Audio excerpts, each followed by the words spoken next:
Bəzən vaxtsız ölüm kəsir qapını, nə qocalıq qalır, nə gənclik qalır.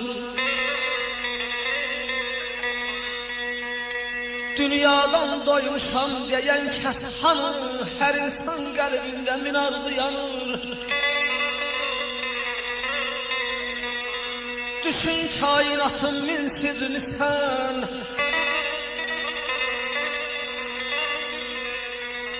düşün kainatın min sirrini sən, bir bayquş 300 il qalır dünyada. Ölməli olanın yerinə bəzən, ölməli olmayan ölür dünyada. Bir ana ürəyi layla deyəndə, bir ana ürəyi layla deyəndə, laylı bulutlarda yerə yenəydi. Bir ana ürəyi həşm eyləyəndə, sıldırım qayalarıma dönər.